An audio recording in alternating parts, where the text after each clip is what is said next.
Hi, everybody. Welcome back to Tiny Tips on Public Speaking. I'm Jane. It is good to be back. It has been a while since my last episode. Today, I'd like to talk to you about two rhetorical techniques you can use when you are preparing your own remarks. And this is something I encourage everyone to do.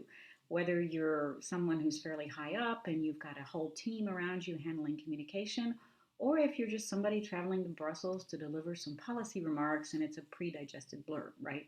I wholly encourage you to make sure that final draft bears your mark, because that is one of the ways when you're in front of a bunch of people, if those words are yours, that's the most effective way to transmit conviction and belief about what you're doing, right?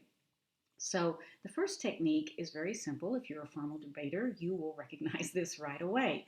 This is the formula. It's basically a single line. Even if X is true, Y still holds.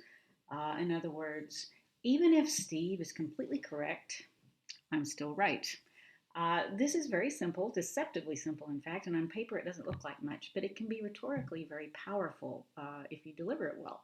You don't have to, obviously, you can't put it all through your speech, but at a key moment when you're presenting your idea, it looks like basically you are conceding, you are making certain concessions, you understand there can be criticisms, maybe your plan isn't perfect, but it's the best thing we got going, right? And that is very convincing to the ear. It's very simple. When people are listening to you, you have to use very simple structures because our memories are very, very short when we hear things. The second technique I'd like to talk to you about today is another simple one. It is repetition of a particular word through a passage. Now, the best example I can find of this is Barack Obama's 2004 Democratic Convention speech. You can look that up on YouTube if you like, but there is a particular passage, there is no Black America or white America, there is the United States of America. That word America keeps coming back and back and back. And not only that, that whole structure, there's no conservative America or liberal America, there's the United States of America. There's just this whole crescendo dramatic structure of repetition. I kind of think of it as a wheel that keeps turning over and over, and it's very beautifully done.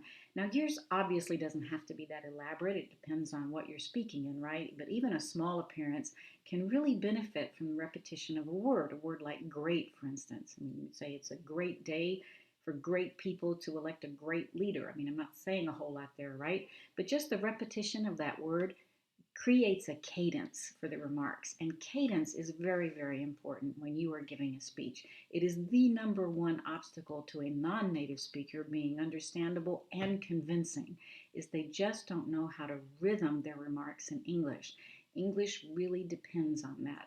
Now, if you want, I'm going to put the link to a previous episode about adjectives and nouns and how you can cadence an adjective and a noun with emphasis, like White House, red dome, big car, right? That's something particularly helpful for the non-native speaker.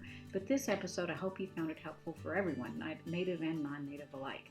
So I look forward to seeing you next time on Tiny Tips of Public Speaking. Thanks, guys. Bye.